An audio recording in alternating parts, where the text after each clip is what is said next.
Remember, the motion for this round still remains.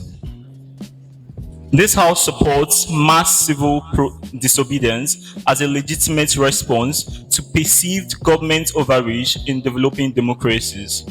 Proposition First Speaker, youth activist. Second Speaker, human rights lawyer. Opposition First Speaker, governor of a state experiencing unrest. Second Speaker, Inspector General of Police. My time starts now.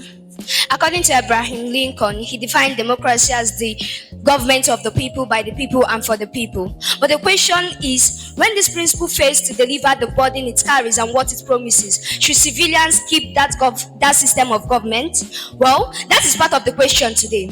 This debate questions why civilians should disobey perceived government overreach to developing democracy, and why it will happen, why our world is better, and how our world will offer these better achievements to this democracy we are about to propose. Therefore, I stand to propose this motion with the following reason. First, in countries like Nigeria, we all know that despite over 60 years of its democratic system of government, what is the status quo today?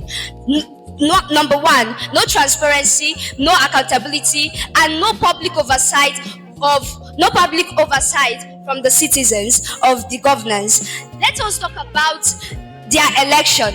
Let us talk about the election system we are facing in Nigeria today and look at how it will promise us a developing democracy. Now, in this Nigerian system of government, which is democracy, elections are being rigged, election malpractice happen, bloodshedding happen in a system which was supposed to be free and fair, and now it isn't. The citizens suffer every tenor of government due to bad democratic system, and you expect the civilians to watch and obey and hope for which better tomorrow, my worthy opposition.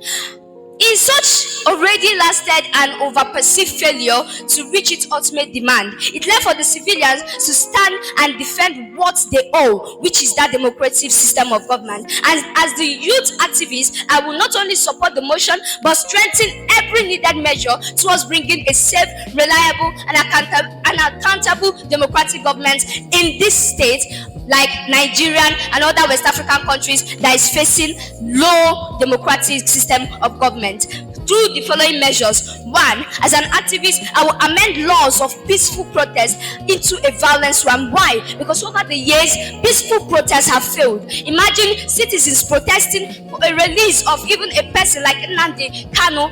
What did they do? They shoot guns at them. They even throw gas. They even throw tear gas at them. That means peaceful protest work again. We need a violent one that will restate and restore stability in our democracy. Second, youth strike from every sectors of production for over a month. How will this work? So that it should show this governance and it should show these political holders the suffering they have put in the citizen over time. These people will stop working. These people will rest. These people will show them the type of insecurity, the type of labor they have put them through with poor economy. When the opposition will stand here to say there is economic instability, I want to tell you that is part of the problem in you people's world and democracy system of government. Why? Because your world have failed to stabilize economy, which is the first priority of every democratic system of government. That is why we need to disobey them. We need to show them that they need to strengthen economy. How? They will need to bring back employment opportunities, because even the citizens, even youth, even many civilians are lacking job opportunities in Nigeria. Let's go to my second argument, which is increase in mortality rate. How can a democratic system of governance that have promised inclusion to every citizens as well kill these citizens? Let's look at a recent case that happened in Nigeria where a police officer shot a person to death without allowing them to talk. Is that the type of democracy we want to offer to the people? That is not what we are strengthening. That is not what I am standing for. I stand for inclusion, I stand for security, and my work is better democratic system where citizens have to protest, where they have to protest violently, where they have to stand for their rights, disobey this this poor democratic system of government and fight for a better inclusion and a better system of government, and it will reduce terrorism in our country because governance will stand to build more security system, and also it will reduce favoritism, nepotism, and even tribalism, because how can a system that provides and also promises democratic system not also promise social interaction, even tribal interaction between people? There's still tribal institution, and the youth of the countries have to stand against such democratic system through disobedience. That is what I stand for. Thank you.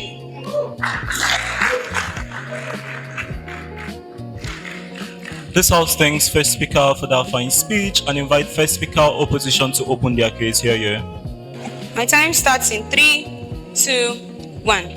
Panel of adjudicators, we are not defending the claim that there is transparency or there is accountability in the status quo. Today, on our side of the house, we bring a solution which has not been implemented before, and I'll prove that within my substantive argument. Notice how side proposition created no model. They plan to protect the people during the supposed violent protest, and we think that is a serious harm, and on their side of the house, the harm outweighs. They clearly supported violence mass protest, and panel of judges, we needed to understand that during violence mass protest, what happens? It could lead to loss of life, where there could be massive gunshots and people lose their life, and it increases the chances of mortality, which means it has no means of coverage or security for the people, as side proposition has claimed in today's debate. Now, into our framing, to be sure about what we are actually about.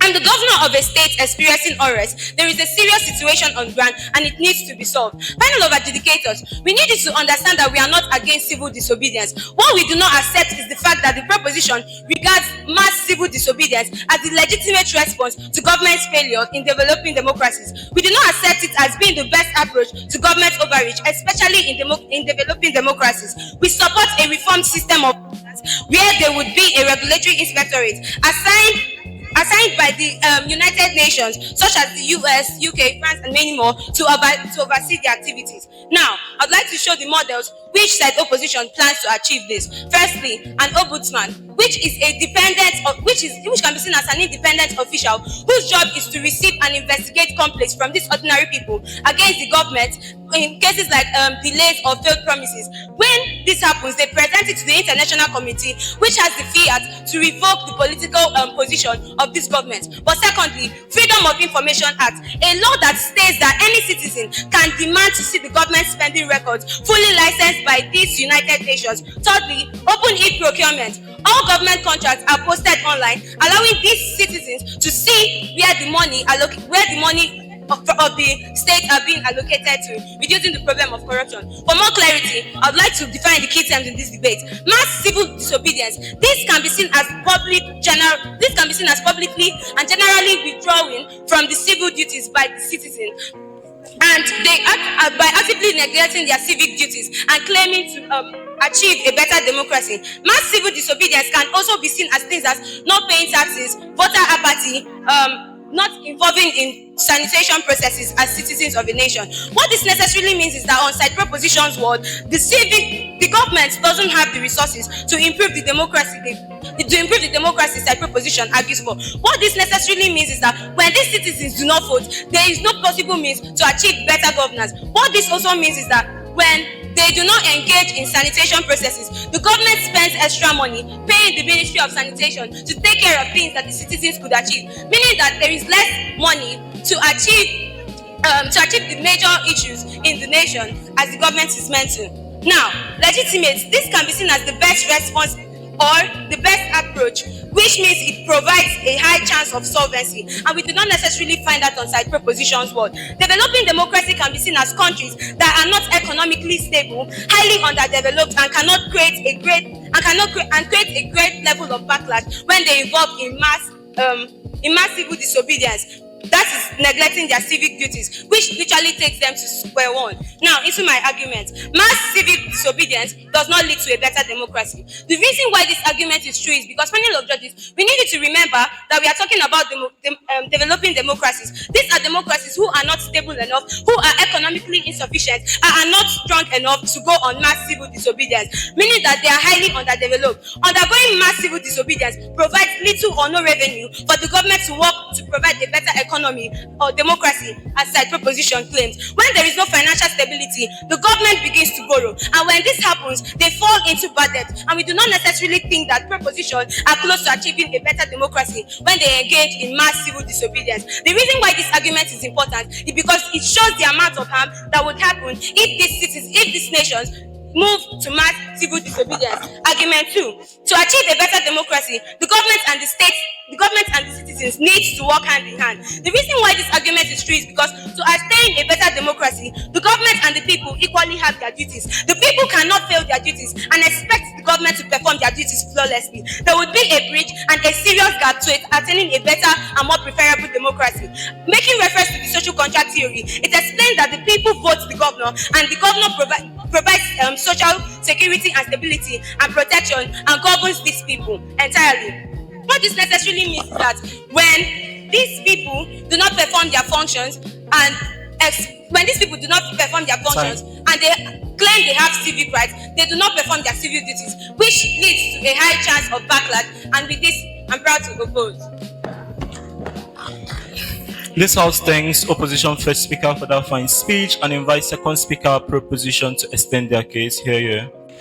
I start in 3, 2, 1. For over 60 years in Nigeria, there have been claimed that we have democratic government, but yet people suffer despite giving the government the power to protect them, defend them, and fight for them, and yet this have not been achieved till today. And then when the opposite happen, we have to take this model that we propose. Then as the human rights lawyer, I stand to speak today. Today's debate is not about power of the government, it's about the protection of human dignity. 1, 2, justice. 3, equality. And 4, autonomy of the masses, the pregnant woman, the children, and the people that need to be the potential leader of every country. And my adjudicators, let's join you debate in one question: which model protects more masses from harm of the power of the government? And today, the clash in today's debate is between two things: justice and dignity versus power. Therefore, I stand here to say you can't claim our power and call it system of government of democracy. Why you cannot reciprocate it? It is stagnant democracy. That is why it needs to be developed. Now, the opposition lose in today's debate because they fail to understand that when a country is practicing system of democracy, that means the masses has the power. And when they are not getting when they're not getting what the government is supposed to give them, they have to dismantle the power, because the masses can claim we are disobedient. They can claim this government, this president, you're no longer our leader because you're not doing what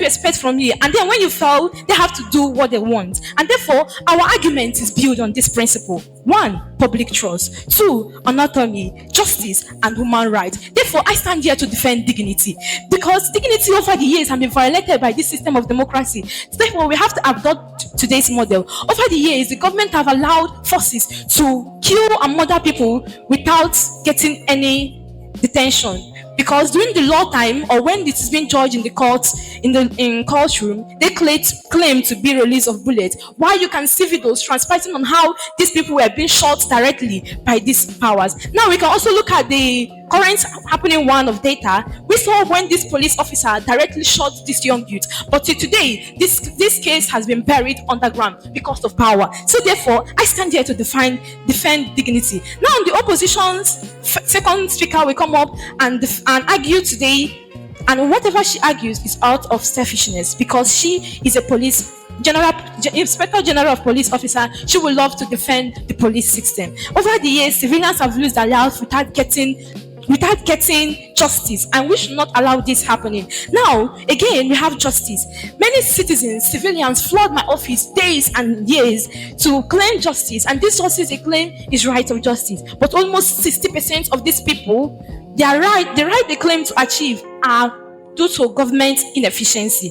And that is why they lose cases even if they push forward to the court, because the law does not protect them. And this leads to inequality before the law, which contradicts the primacy of the law in the society. Due to the stagnant of democracy, the government refused to improve because they don't give the citizen what they want. And therefore, the first speaker of the opposition came today and gave an argument which is out of selfishness too, because she is a governor under arrest. She wants this motion to be on her favor. Therefore, my panel, government also commits second degree murders when they instruct forces to shoot civilians during protests. And this second degree murder is punishable before the law, and that is life imprisonment without parole. But therefore, this government goes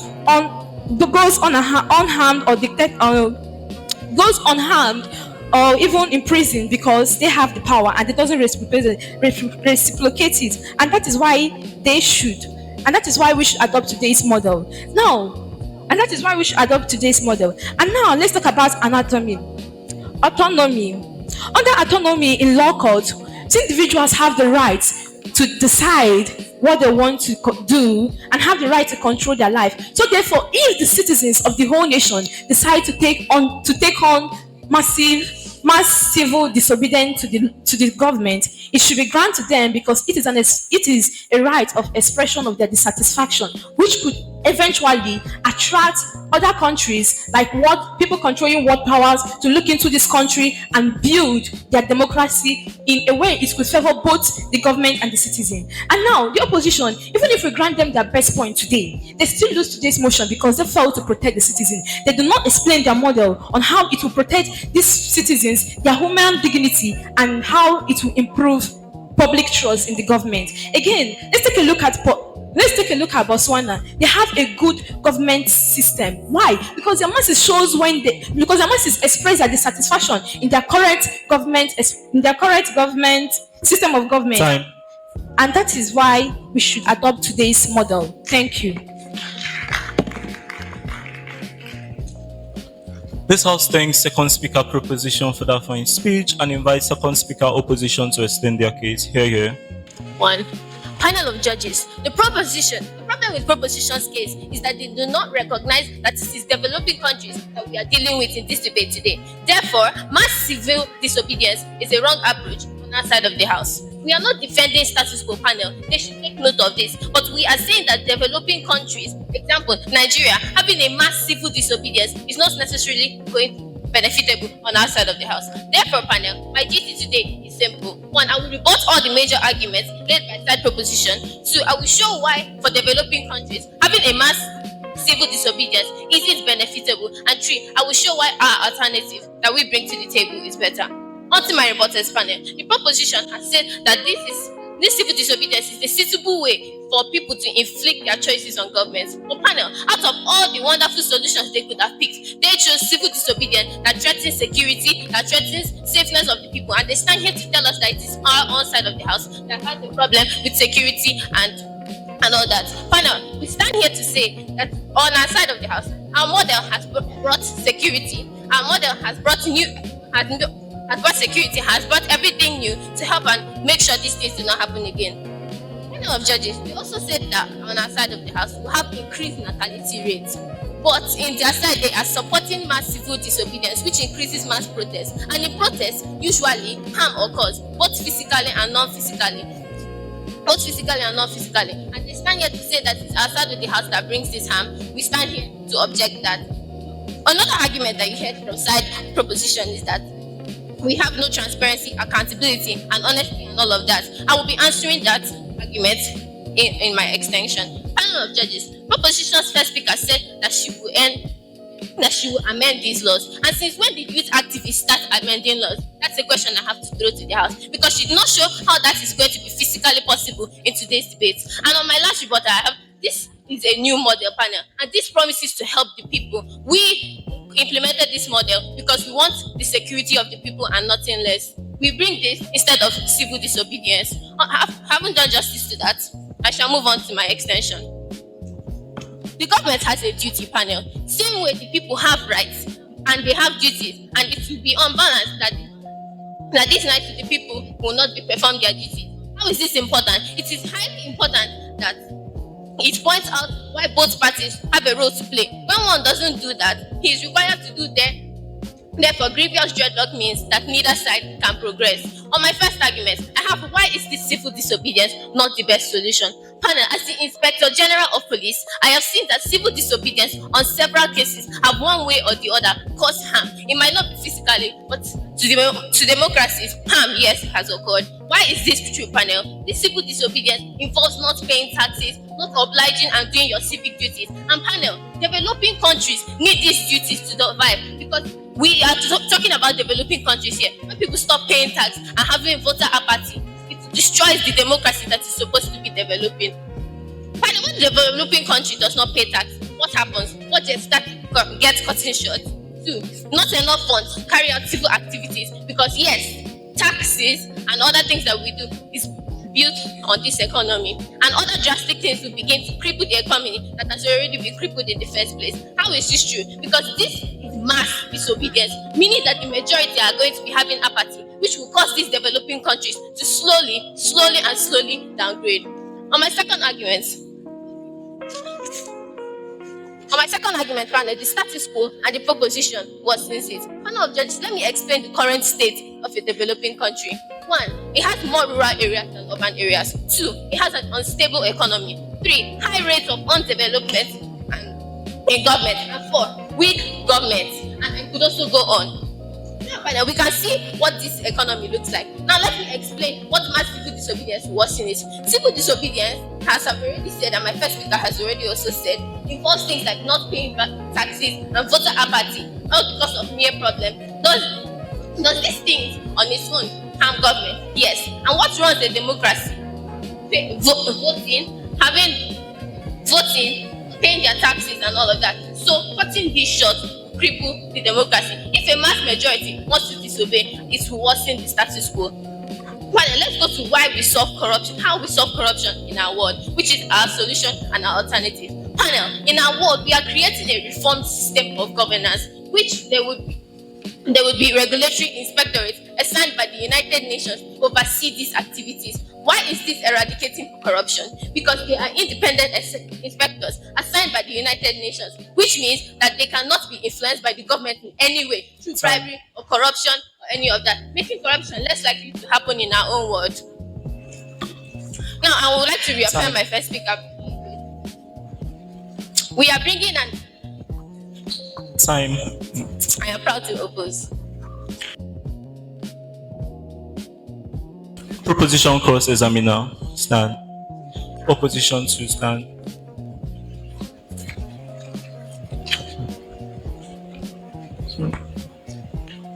Remember, you have 2 minutes each to question yourselves. I start in 3, 2, 1. Do you agree that government in power are voted into office by the citizens? Yes or no? Yes. Therefore, thank you so much. You have contradicted your first speaker when she said that masses does not vote. Do you agree that murder is punishable before the law? Yes or no? Yes. Thank you so much. Now, how do your model protect life of citizens and youths which have been killed by the government during the protests? As I am my first speaker said, we made this new model to increase the safety and protection of the citizens. Thank you. This your model, have you been tested in other countries like in Botswana? Yes or no? No. Then how do you guarantee that corruption won't enter into this model and destroy it and make it fall? I clearly stated in my agreement how we cater for corruption in our world. Thank you. Now, in your world, Okay. do you agree? Okay, currency and protection of life, are they related? Yes or no? Currency and Protection of life. No. Therefore, you contradicted yourself by saying you can protect life and also defend the citizen. That you can tackle accountability and also defend your. Therefore, in your world, you bring in a new governance. Does this government also lead to what gave Botswana a good governance today? Yes or no? Does your government guarantee why Botswana a good governance today? Yes or no? Yes. But it was not tested in Botswana. Botswana gained their good governance by citizens expressing their dissatisfaction. Botswana This is the end of my cross-examination. Panel, today, the opposition has agreed that their model failed in corruption, protection of life, and in maintaining good governance. And they in our governance, our model that citizens should show dissatisfaction in order to achieve a good governance like Botswana today. Thank you.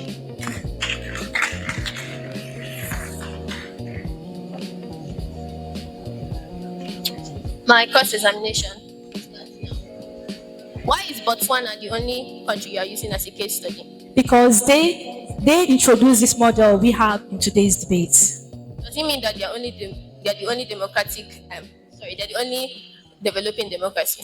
They are the only West African that implemented this and want to bring it back into Nigeria. Thank you. Don't you think disobeying would worsen the status quo? It won't worsen the status quo because the power was given to the government by the people. So when they want to take it back, they have the power because we are talking about democracy here. My first speaker talked about the social contract and how the government is going to be giving and taking. I didn't get it. Please use your mic. I said, my first speaker clearly said about the social contract, how the government and the people are going to work hand in hand, giving and taking. It won't work because today governance has failed people trust and does not protect their Thank you. dignity. You claim to provide security for the people, yes or no? Yes. Do you also support mass protests? Yes. So how is mass protest catering for the security of the people? When you know very well mass protest most likely will cause harm and insecurity. Mass protests doesn't cause harm when the people are united and showing their dissatisfaction together. And therefore this solves the status quo because it will attract the world powers, countries to intervene and develop the democracy. Thank you. During mass protest, there is little or no chance of security. Please use your mic. During mass protest, there is little or no chance of security and protection to the people. Why there was no over the years is because the government command the forces to shoot the people. And that is why we want to demolish this model you propose. You are clearly using one example throughout this debate. You have clearly been using one example of a police officer shooting at a civilian. Because it's what is happening recently now. Because all of us remember the clear picture. I almost cried when I saw this video. Exactly. That is why we brought a new model to solve all this insecurity problem. Your model is reformation and not a new model. And over the years, you have to intervene. Not intervene to solve this model. Thank you. The president in his address argues that civil disobedience hampers on the economy and damage to public properties, and people should pursue other forms of government call out. From the angle of a human rights activist and a state governor, how do you respond? From the angle of a human rights activist and a state governor, how do you respond? 2 minutes. Now, as the youth activist, I respond to the plot twist. We will not go for any form of government throughout. Why? Because the economic damage and public properties that may still exist in democratic world, and we are not scared as youth to fight for what we own and what we want. We are not scared of death because death already happened and terrorism already happened. We are not scared of any further damages that will occur because we want something that will last forever for generations to come. That is why we will not keep saying that we want a new system of government. We will fight for our democracy because democracy will remain and forever be the government of the people, by the people, for the people. And this our word in this plot twist will draw even public powers and even world global powers, just like Trump came in and intervened during terrorism and genocide period here in Nigeria. Let's get into my conclusion and also rebuttal speeches. They talk about civil unrest, they talk about democracy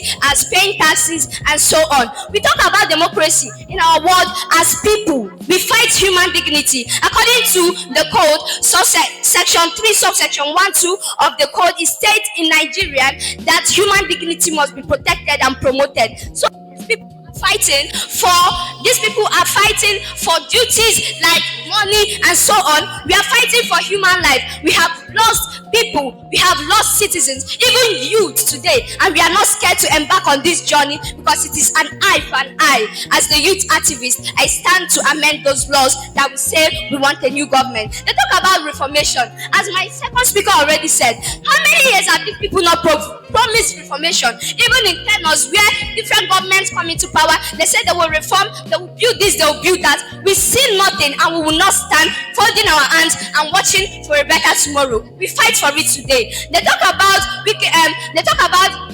us bringing up weak institutions and others, but their own system already have weak institutions. Their own system have both democratic development, and that is why we have to fight. We have to disobey them. We have to show them that that we need a democratic system of government by all costs, a pure, transparent, and accountable one.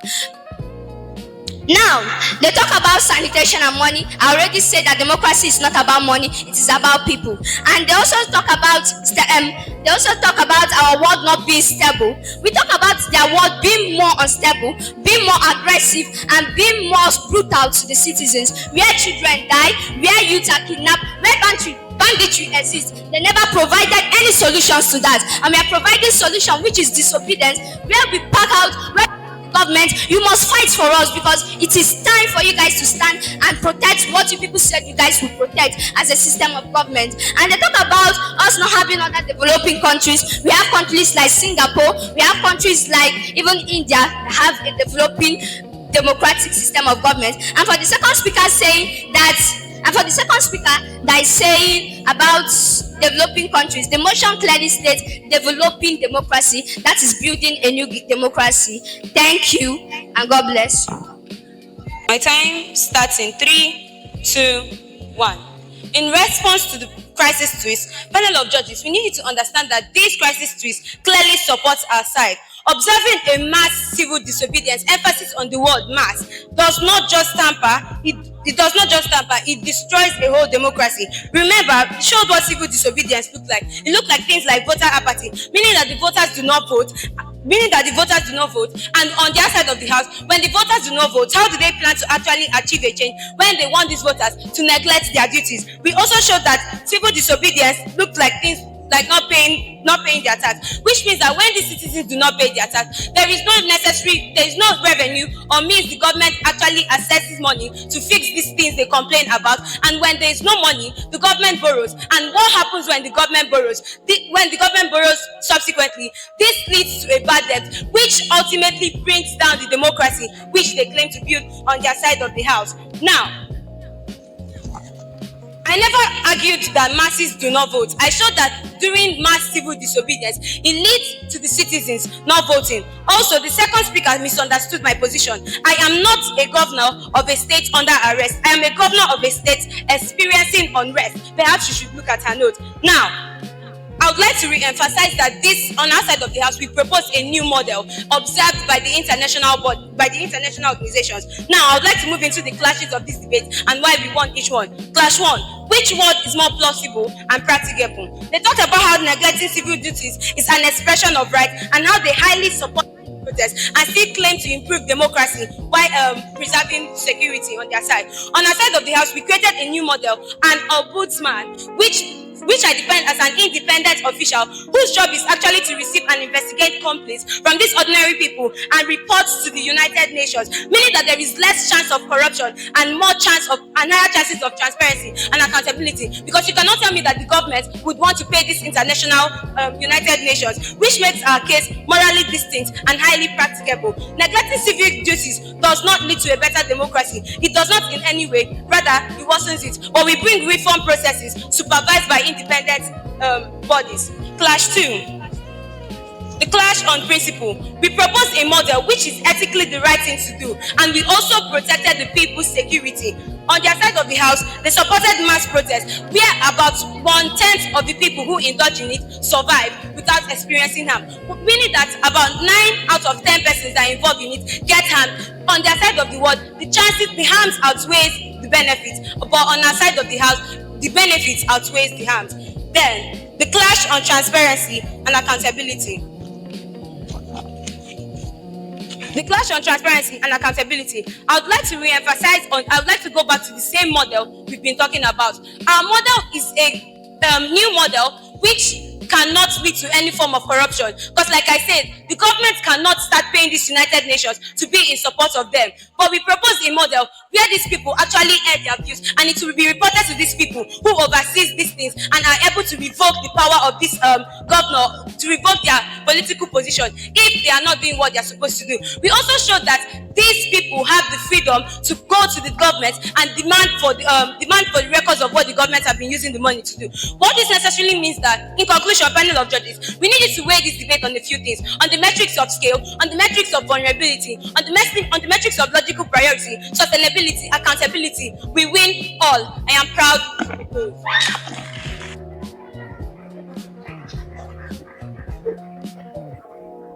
This house thanks Speaker for that fine speech, and we've come to the end of the semi-finals, round 1 of Spark Nation 3.0. A round of applause for these speakers. It was amazing. All right, the judges are going to excuse ourselves now to deliberate and get back to you guys. Thank you.